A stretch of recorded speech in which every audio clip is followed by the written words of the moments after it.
Sir आज भाऊबीज आहे, काय शुभेच्छा भाऊबीजेच्या?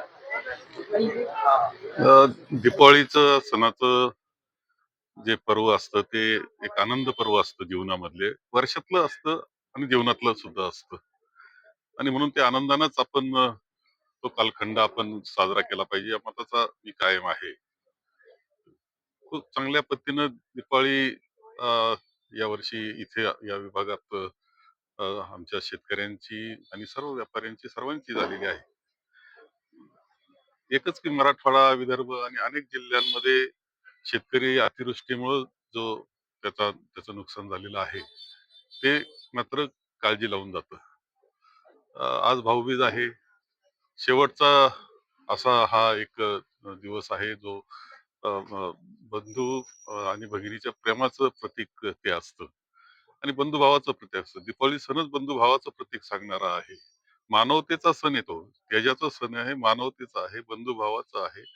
आणि म्हणून हे बंधू आणि भगिनी, बहीण आणि भाऊ याच्यातलं एक नातं असतं, जे खूपच खोलवर जिव्हाळ्याचं अंतःकरणातलं नातं असतं. ते सांगणारा अशा प्रकारचा हा सण आहे. आणि त्या निमित्तानं मी इथे आलेलो आहे दुर्गाताईकडं. आज झालेला आहे, कार्यक्रम चालू आहे. ताईंकडे तुम्ही यावर्षी आला आणि यावर्षीच नेमक्या अनेक वर्षानंतर स्थानिक स्वराज्य संस्थांच्या निवडणुका देखील तोंडावर आहेत. पुन्हा एकदा आतापर्यंत तुम्ही दोनदा भेट दिली राजकीय भाऊबीज म्हणून. याही वेळेस पुन्हा एकदा ती संधी देणार का बहिणीला? नाही, असं आहे की हा विषय आहेच आहे की स्थानिक स्वराज्य संस्थेच्या निवडणुका आहे. दुर्गाताईंनी नगराध्यक्ष म्हणून केलेलं काम उल्लेखनीय आहे. कोट्यावधी रुपयाची बक्षिसं शहराला मिळवून देण्याचं काम त्यानं केलेलं आहे. जे विकासामध्ये वाटचाल केली ते अत्यंत महत्वाचं आहे. सुंदर शहर, हरित शहर, स्वच्छ शहर ही संकल्पना खूप यशस्वीरीतीनं तिनं राबवलेली आहे. या येत्या निवडणुकीमध्ये काय करायचं हे शेवटी कार्यकर्ते आम्ही सर्वजण चर्चा करू, जनतेचंही मत घेऊ. त्यानंतरचे योग्य निर्णय आम्ही घेतले जातील. भाई जगताप जे काँग्रेसचे नेते आहेत मुंबईचे, त्यांनी काल सांगितलं की आम्ही राजच काय उद्धवला देखील बरोबर घेणार नाही, आम्ही स्वबळावर सगळ्या निवडणुका लढवणार आहोत आणि काँग्रेसची तशी तयारी आहे. ती कार्यकर्त्यांची ती चर्चा असते, कारण बरेचसे इच्छुक असतात. अनेकांची अडचण अ, होत असते ज्यावेळेस आम्ही एकत्र आघाडी होत असते त्यावेळेस होत असते, हे खरं आहे.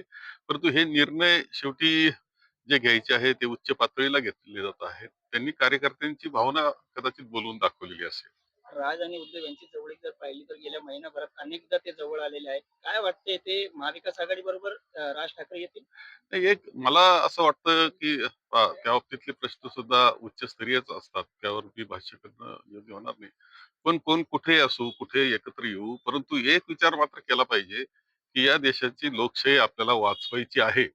निवडणुका आपण केवळ सत्तेकरता नाही किंवा पदांकरता निवडणुका नाही, तर या देशातली लोकशाही समर्थ झाली पाहिजे आणि वाचली पाहिजे. वाचण्याचाच विषय झालेला आहे, असं माझं मत आहे. ती वाचली पाहिजे याच्याकरता प्रत्येकानं प्रयत्न केला पाहिजे, ही मला गरज वाटते.